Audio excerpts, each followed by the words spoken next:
Le processus de transition amorcé depuis le 30 août 2023 va incessamment tirer sa révérence. Son objectif général est la restauration des institutions ayant comme corollaire le renforcement de la démocratie et l'installation d'un climat politique apaisé. Nous sommes donc à l'issue de la période de la transition et nous retournons progressivement à l'ordre constitutionnel dans peu de temps. Cette dynamique de retour aux normes constitutionnelles inscrites dans l'agenda du CTRI est scrupuleusement respectée. Toutes les composantes du calendrier de la transition sont effectives. C'est l'occasion pour nous, la plateforme Challenge Démocratie au féminin ou encore CEDEF et autres réseaux féminins, de remercier les autorités du CTRI en tête desquelles le président de la transition, président de la République, chef de l'État, son Excellence le général de brigade Brice Clotaire Oligui Nguema, pour les avancées significatives observées, notamment en matière d'inclusion du genre, de la démocratie participative de tous les acteurs politiques. Certes, les défis sont nombreux, mais les efforts sont palpables pour que personne ne soit laissé pour compte. Le chronogramme indicatif de la transition qui fixe les différentes étapes a été respecté. Parmi elles, la convocation récente du collège électoral le 12 avril 2025. Cette date ouvre la voie à toutes les élections politiques, d'abord celle du président de la République, ensuite les élections législatives et locales. Elle va marquer également la clôture de la période de transition. La plateforme Challenge Démocratie au féminin et autres réseaux des femmes réaffirment leur soutien aux réformes en cours et qui se poursuivront ex post pour le bien-être des populations. Considérant le cadre normatif international, au niveau international et continental, le Gabon a adhéré aux engagements internationaux en matière des droits de la femme, notamment la Déclaration universelle des droits de l'homme de 1948, le Pacte international des droits civiques et politiques de 1983, la Convention pour l'élimination de toutes les formes de discrimination à l'égard des femmes ratifiée par le Gabon en 1983, la résolution 1325 du Conseil de sécurité des Nations Unies de l'an 2000 sur les femmes, la paix et la sécurité, le plan d'action régional de la CEAC de la résolution 1325, le protocole de Maputo, la Convention et le programme d'action de Beijing de 1995, la Convention sur les droits politiques de la femme de New York en 1954 en son article 2, les objectifs de développement durable, notamment l'ODD 5, l'agenda 2063 de l'Union africaine.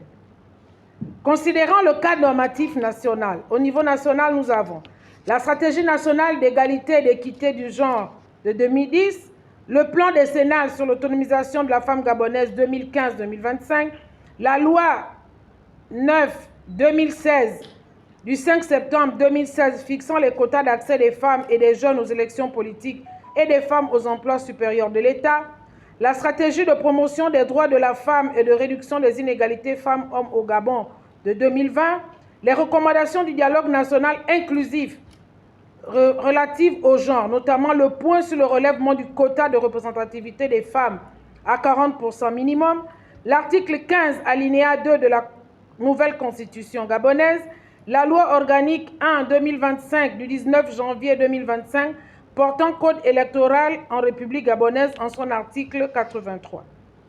Constatant la volonté politique en matière d'inclusion des femmes du président de la transition, président de la République, chef de l'État, son Excellence le général de brigade Brice Clotaire Oligui Nguema, à travers les nominations des femmes dans les institutions de la transition et au gouvernement, la non prise en compte du quota de 40% minimum de représentativité des femmes dans les instances décisionnelles actées par le dialogue national inclusif, la sous-représentativité des femmes dans les instances décisionnelles, même si le gouvernement aujourd'hui a répondu à cet objectif, les violences récurrentes basées sur le genre, notamment celles de nature politique dont sont victimes les femmes et physiques, l'absence de programme national de mentorat politique des femmes, le manque de financement des candidatures féminines, caution et campagne électorale, la plateforme Challenge Démocratie au féminin et autres réseaux des femmes soutiennent le président de la transition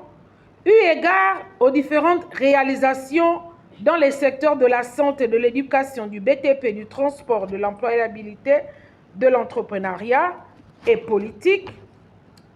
Par conséquent, dans la continuité de la mise en œuvre des dites réformes et réalisations, nous, Challenge Démocratie au féminin et autres réseaux des femmes, appelons son Excellence Brice Clotaire Oligui Nguema à entamer sa procédure de mise à disponibilité pour se porter candidat à l'élection présidentielle du 12 avril 2025 prochain, comme l'indiquent les textes en vigueur. Aussi, proposons-nous un contrat social et politique comprenant les axes suivants.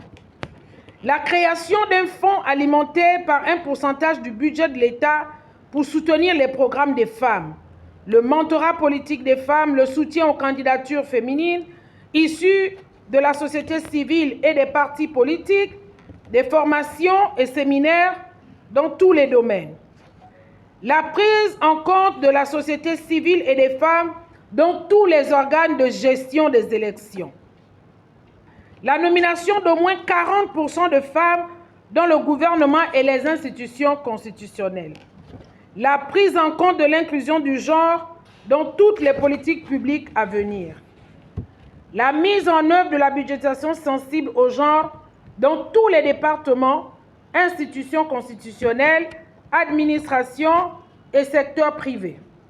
La création du Conseil national de la femme et ses composants, notamment la Maison de la femme et l'Observatoire des droits de la femme.